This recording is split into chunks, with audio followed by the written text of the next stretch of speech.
வணக்கம் உறவுகளே. இந்த காணொளியில் நாங்கள் சில முக்கியமான ஊழல்கள் சம்பந்தமான விடயங்களை பார்ப்போம். வடக்கிலும் கிழக்கிலும் ஊழல்கள் பல்வேறுபட்டவர்களால் பல காலங்களில் செய்யப்பட்டிருக்கிறது. இந்த விடயங்கள் எல்லாம் என்னென்னு சொல்லி சொன்னால், இப்போ இந்த அனித அரசாங்கத்துக்கு பிறகு ஊழலுக்கு எதிரான அரசாங்கம் என்று சொல்லி ஒரு ஆட்சிப்பீடம் தலைமையில் ஜனாதிபதி அனுரகுமார திசாநாயகா இருக்கிறபடியினால, ஆனால் இப்போ இந்த விடயங்கள் கொஞ்சம் வெளியில் எல்லாரும் வெளியில் தங்களோட ஊழல்கள் தங்கள் இந்த ஊழலுக்கு எப்படி பலிக்கடாவாயினம்ன்ற விடயங்களை இப்போ வெளியில் கொண்டு வர முன் வந்திருக்கிறோம். அந்த வகையில் நாங்கள் முதல்ல பார்ப்போம் என்று சொல்லி சொன்னால், இப்போ யாழ்ப்பாணத்தில் ஒரு தொழிலதிபர், அதாவது ராங்கோ சீம் அவர் இந்தியாவிலிருந்து இறக்குமதி செய்து இலங்கையில் மக்களுக்கு விநியோகம் செய்கிறவர் ஒரு பிரபல்யமான ஒரு வர்த்தகர். எனவே இவர் 2 கப்பல்களை வச்சு தொழில் செய்தார். அந்த கப்பல்கள் நிமித்தமாக தன்னுடைய தொழில்கள் எவ்வாறு இந்த கப்பம் கொடுக்கவில்லை என்று சொன்னால், அல்லது இவர்களுக்கு அந்த பணத்தை நாங்கள் கொடுக்கவில்லை என்று சொன்னால், தங்களுடைய தொழிலை செய்ய முடியாமல், தங்களுடைய வர்த்தகத்தை செய்ய முடியாமல் எவ்வளவு நாங்கள் சிக்கல் பட்டோம்.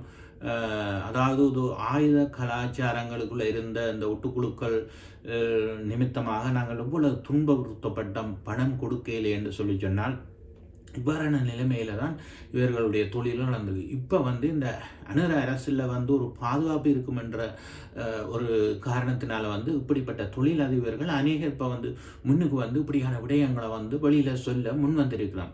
அந்த வகையில் தான் இந்த ராம்கோ சீமந்த் தொழிலதிபர் இந்த விடயத்தை வெளியிட்டிருக்கிறார். அவர் 25 கோடிக்கு அதிகமான பணங்களை திரு முன்னாள் அமைச்சர் டக்ளஸ் தேவானந்தா அவர்களுக்கு அவர் வழங்கியதாகவும் சொல்லியிருக்கிறார். அதே வேளையில் அவர் டக்ளஸ் தேவானந்தாவுக்கு மாத்திரம் வழங்கியதாக அல்ல, அங்கஜன் ராமநாதன் அவர்களுக்கும் அவருடைய சிறிய தகப்பன் நிமித்தமாக அவருக்கு நான் தேர்தல் நடவடிக்கைகளில் உதவி செய்து என்னுடைய வர்த்தக பணியை, என்னுடைய தொழிலை செய்வதற்கான அவர் நிமித்தமும் ஒரு பாதுகாப்பு இருக்கும் என்ற அடிப்படையில் அவர் அங்கஜன் ராமநாதன் அவர்களுக்கும் தேர்தல் காலங்களில் உதவி செய்ததாகவும் அவர் சொல்லியிருக்கிறார்.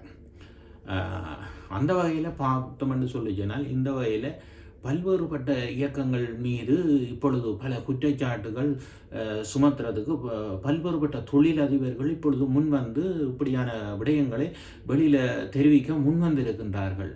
உலகாலமும் அவர்கள் மௌனமாக இருந்து அடங்கி போயிருந்திருக்கிறார்கள். இவர்களுடைய ஆயுத கலாச்சாரங்களில் நாங்கள் பங்கருக்குள்ளே போடப்படுவோமோ, கொல்லப்படுவோமோ, அல்லது மனித புதைக்குழிகளாக நாங்கள் மாறுவோமோ என்ற பயத்தில் நிமித்தம் இவ்வாறான ஆக்கள் முன்வர தயங்கி இருந்திருக்கார்கள். இப்போ அநேகமானவர்கள் முன் இப்போ சொல்ல வழிகிட்டிருக்கார்கள். அந்த வகையிலே தான் நான் ஒரு விடயத்தை எனக்கு ஞாபகம் இருக்குது. அடிக்கடி முன்னாள் அமைச்சர் டக்ளஸ் தேவானந்தா அவர்கள் பாவிக்கிற ஒரு வசனம் உண்மைகள் ஒரு நாள் வெளிவரும், உண்மைகள் ஒரு நாள் வெளிவரும் என்றோ ஒரு நாள் உண்மைகள் வெளிவரும் என்று சொல்லி அவர் அண்டையிலிருந்தே அதை விதைச்சு கொண்டு வந்தவர். ஆனால் அது இப்போ நான் நினைக்கிறேன், அது நாங்கள் எதை விதைக்கிறோமோ அதை அறுப்பம் என்று ஒரு விடயத்தை சொல்வார்கள். அது உண்மை, நிஜம், ஒரு நாளும் மாறாது. நாங்களும் அதை நம்பினோம், விசுவாசித்தோம். ஆனால் அவர் உண்மைகள் ஒரு நாள் வெளிவரும் என்று சொல்லி விதைச்சு கொண்டு வந்துடலோ. இன்றைக்கு உண்மைகள் ஒரு நாள் வெளியே வந்துட்டல்லோ. இது அவர் விதைச்ச விதை. இப்போ அவர் அறுக்க போகிறார். ஆனால் உள்ள போயிட இந்த ஊழல் குற்றச்சாட்டு அது மாத்திரமில்லை, அவர் மீது கெஹலியர் ரம்புக்குல சுகாதார அமைச்சர் மீதும் 13 அமைச்சர்களுக்கு அந்த மருந்துகள் இறக்குமதி செய்ததில் குற்றச்சாட்டுகள் இருக்குது. அந்த ஊழலில் தொடர்பு இருக்குதாம். அந்த வகையில் இன்றைக்கு ஒரு செய்தி வெளியாக இருக்கிறது. அந்த கெஹலியர் ரம்புக்களை அவர் சிறைச்சாலையிலே இருக்கிறார் குற்றஞ்சாட்டப்பட்டு. ஆனால் அந்த இதில் 13 அமைச்சர்களுக்கு தொடர்பு இருக்குதாம். அதிலையும் இவரும் டக்ளஸ் தேவானந்தா அவர்களும் ஒரு ஆள் என்று சொல்லி இன்றைக்கு ஒரு செய்தி வந்திருக்கிறது. அன்பார்ந்தவர்களை பாருங்கள், இன்னும் எத்தனை பேர் இந்த விஷயங்களை இன்னும் வெளியில் கொண்டு வர இருக்கிறோம். அது மாத்திரமில்லை, இன்றைக்கு இன்னும் ஒரு செய்தி, புலிகளுடைய தங்கம் எத்தனையோ கோடி ரூபாய்க்கு பெறுமதியான தங்கங்கள் என்ற விடயத்தையும் அந்த தொழிலதிபர் வெளியிட்டிருக்கிறார்.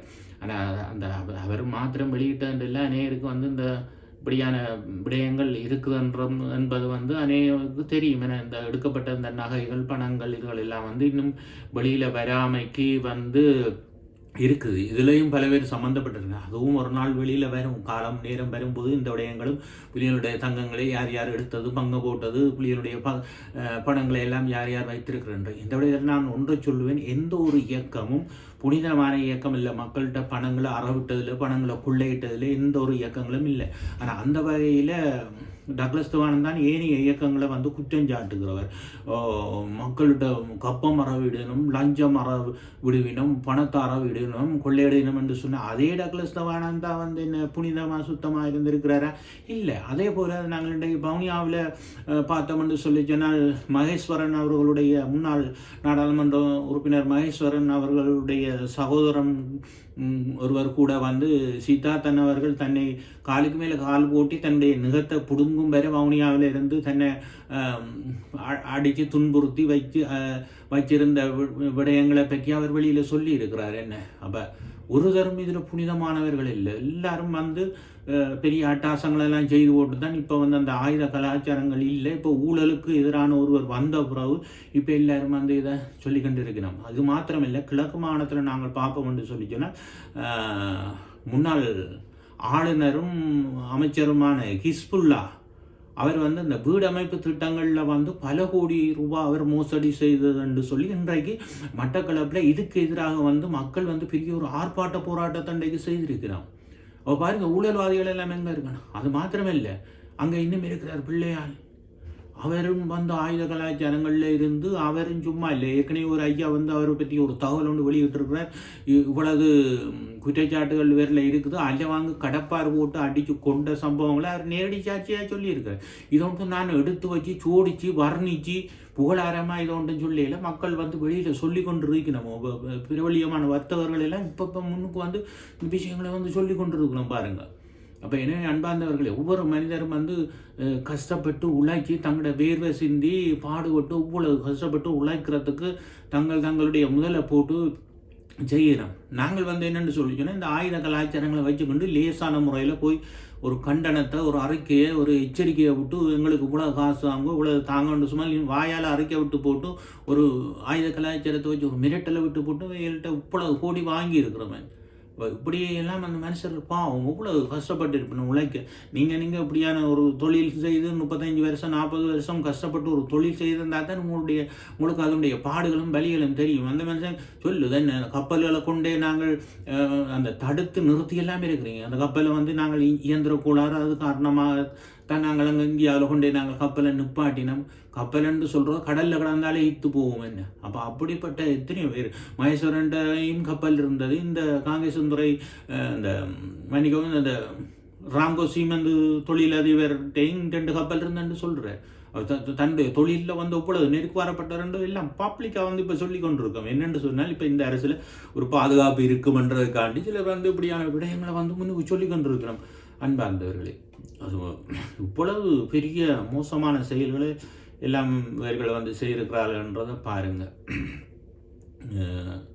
தொடர்ந்துமாக நாங்கள் இந்த 10வது நாடாளுமன்ற தேர்தல் வந்து நாடாளுமன்றம் வந்து எதிர்வரும் 21ஆம் தேதி வந்து முதலாக கூடும் என்று சொல்லி ஜனாதிபதி அவர்களால் அரசாங்கத்தினால் ஒரு அறிக்கை கொண்டு விடப்பட்டிருக்கின்றது. முதல் அநேகமாக புதிதாக தெரிவு செய்யப்பட்டு வருகிறவர்களுக்கு இது ஒரு கன்னியுரையாகவும் நாங்கள் புதிய முகங்களையும் பாராளுமன்றத்தில் காணக்கூடிய மாதிரி இருக்கும் என்று நாங்கள் நம்புகின்றோம். எனவே அன்பார்ந்தவர்களே, இத்தோடு இந்த காணொலியை, அதாவது இந்த ஊழல்கள் தொடர்பான விடயத்தை நீங்கள் பார்த்துருப்பீங்கள். மிகவும் கஷ்டமாக இருக்குதுன்னு சொல்லி எவ்வளவு துன்பப்பட்டு அவங்க கஷ்டப்பட்ட காசுகளை கொள்ளையாடி இப்படியாப்பட்ட ஒரு வேலைகளை செய்திருக்கிறோம்.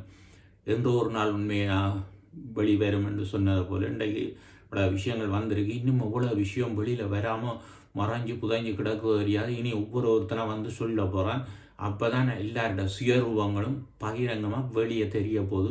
ஆனால் இவர்கள் எல்லாம் தண்டிக்கப்படுவார்களா, இந்த தண்டனையை பெறுவார்களா, உண்மையாக சனத்தை இப்படி கஷ்டப்பட்டவர்களுக்கு எல்லாம் வந்து உண்மையாக சட்டம் வந்து இவங்களை வந்து தண்டிக்கணும் என்ன. இது நாங்கள் ஒன்றும் எடுத்து வச்சு சொல்லல. வெளியில் வந்த விடயங்களை பல ஊடகங்களில் பல பேர் அறிக்கை கொடுக்கணும். அதைத்தான் நாங்கள் இந்த இடத்துல சொல்லிக்கொள்கிறோம். எனவே அன்பார்ந்தவர்களே, இந்த காணொலியை நீங்கள் பார்க்குற ஒவ்வொரு தரம் இப்பொழுது தான் நீங்கள் புதுசாக வந்திருந்தீங்கன்னு சொன்னால் இந்த காணொலியை வந்து சப்ஸ்கிரைப் பண்ணி பெல் பட்டனை கிளிக் அப்படி ஒரு லிங்க் செய்யுடுங்கோ. 2வது முறை நீங்கள் சப்ஸ்கிரைப் செய்தீங்கன்னு சொன்னால் உங்களுடைய சப்ஸ்கிரைப் இதில் இருந்து நீக்கப்பட்டு போயிடும். அதை கவனத்துக்கு எடுங்கோ. தொடர்ந்து வரும் காணொலிகளை பார்ப்போம். ஓகே, நீங்கள் தந்து வருகின்ற ஆதரவுகளுக்கு நன்றி. மீண்டும் ஒரு காணொலியில் சந்திப்போம். ஓகே, மீண்டும் ஒரு காணொலியில் சந்திப்போம். ஓகே, நன்றி, வணக்கம்.